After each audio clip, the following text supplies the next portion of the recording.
Hey, what's up guys? It's Serge. Let's talk about the new Surface Pro 5 2017 edition. We're going to go over the pros and cons of this device.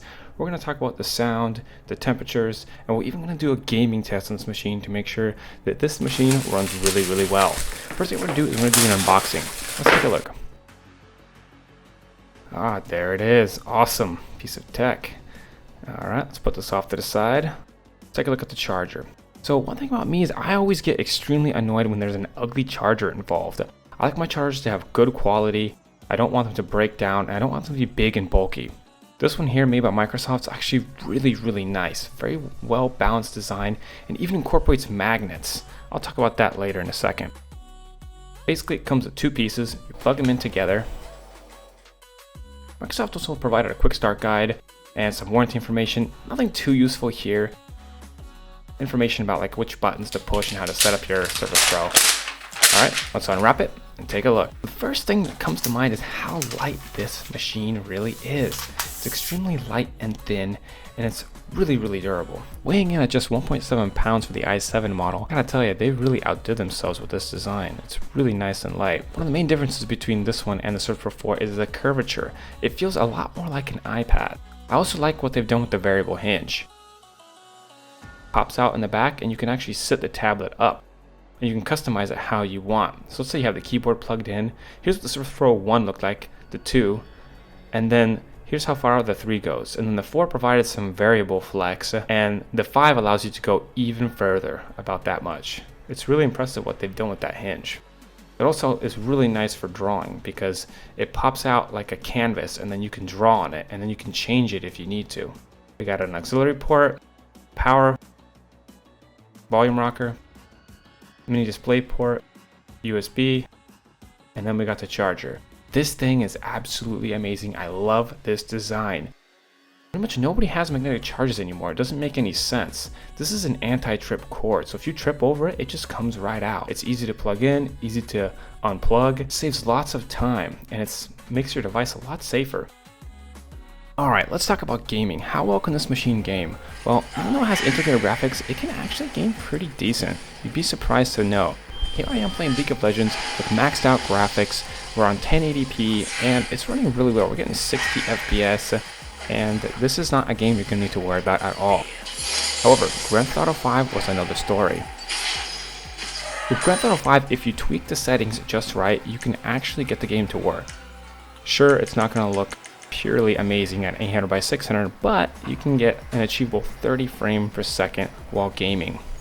To me, that's actually not too bad considering I used to get about 18 frames while playing Half-Life 1 on my first PC that was like an AMD Athlon, a very awesome PC for its time. But needless to say that even with 20 to 30 FPS, you can still actually game and enjoy this game. My recommendation to you is if gaming is important, you should get the i7 model because that includes the Iris 640 graphics integrated chip, which will run the game at about 40 FPS. I have tested the Iris 540 before, and it runs very similar to the 640. I'll be doing testing on the 640 very soon, so stay tuned. One of my favorite games is Counter-Strike Global Offensive. I've played all the Counter-Strikes in the past and I really liked just getting on with some friends in a LAN or grabbing my computer and bringing it over to their house. With the new Surface Pro 5, you can easily grab it, bring it to a friend's house, set it up and just game. Here I'm playing at I believe it's 1440 by 800 and we're getting a good 30 to 60 FPS. Counter-Strike Global Offensive is playable.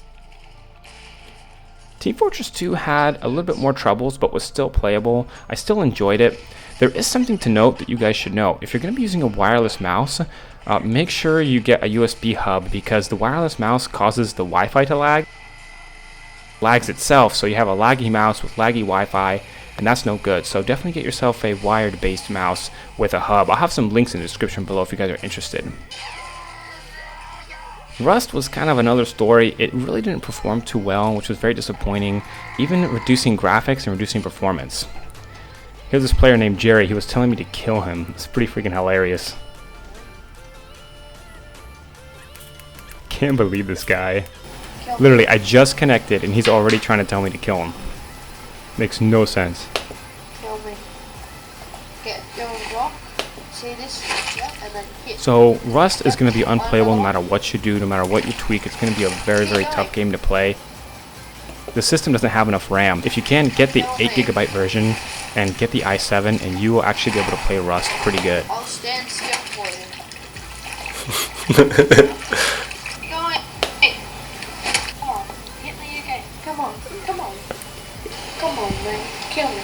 Kill me now. Finish. No, I don't.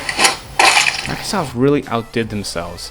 One thing I don't like about Microsoft is their software, but the hardware, they've really found something amazing. They've taken leather, an array of plastics, put them together in this like soft, cushiony, leathery feel. It's just unbelievable that Microsoft could have made something like this. Because it's very, very comfortable when you put it on your lap, and it does a really good job protecting the actual tablet itself, because this is basically a keyboard cover. Oh man, that feels really, really nice. Take a look at the texture here. You can see that it's a little bit textured. It's got little dark, pretty much like freckles on it. It's really, really nice. I'm really impressed with this keyboard. In fact, this keyboard feels better than a MacBook. It's probably one of my favorite keyboards, hands down. I just wish you could unplug it and use it as like a Bluetooth keyboard, but unfortunately you can't because it needs to be powered.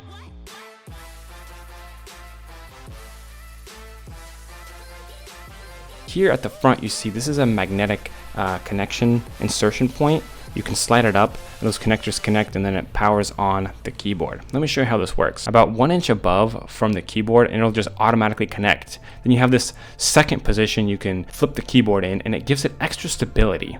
You almost always want to be using it in this mode. It has a much better typing experience.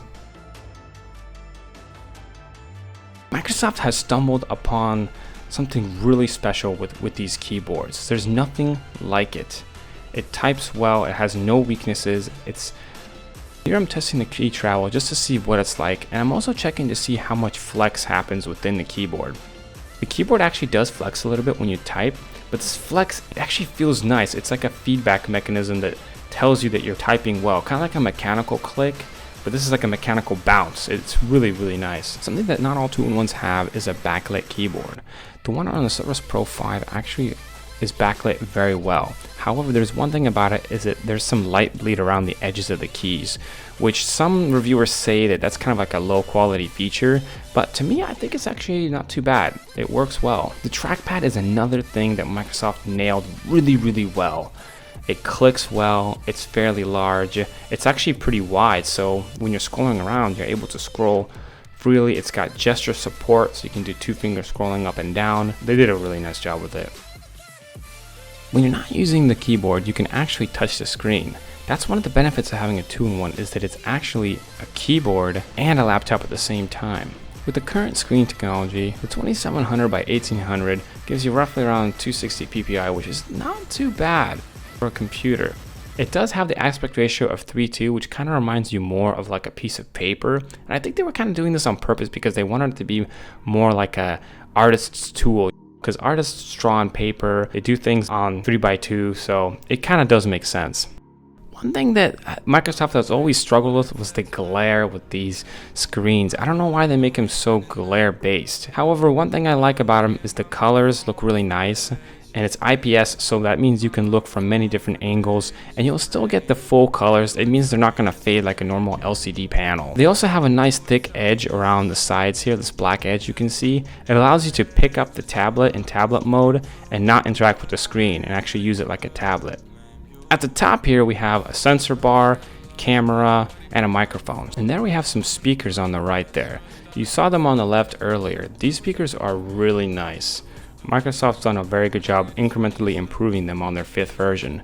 So this is the 5th version, so they are going to sound a lot better. Every year they're improving.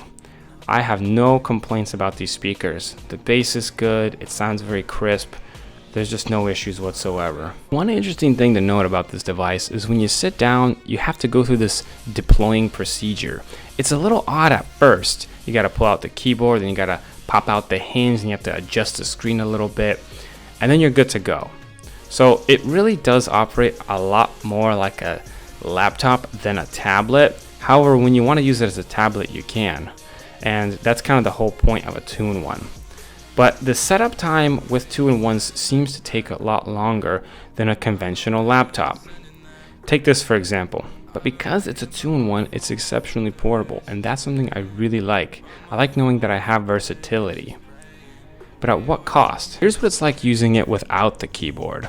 So you can actually use the touchscreen, and if you buy this device, it's not included with a keyboard or pen any longer. So you pretty much have to buy those separately, and unfortunately it does ramp up the costs. But if you buy a conventional laptop, it opens up, there's no setup time, the keyboard is included, all for virtually the same price. So that really makes me question Microsoft's initiative, because it's an expensive product. So why would you get a 2-in-1 if you can just get a normal laptop? That's something for you guys to think about. Let me know in the comment section below what you guys are going to be getting, a laptop or a 2-in-1. And the other big downside, this is a very, very hard machine to repair, and nothing is upgradable in this device.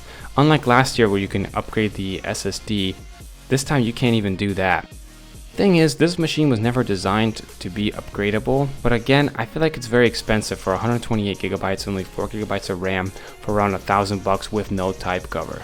That really kind of irks me inside, and I really wish that they change their principles and make it a little bit more affordable, or they're gonna fall behind. With this new Surface Pro, there's a redesign. They started hiding the ventilation systems a little bit better, so you really can't even notice them.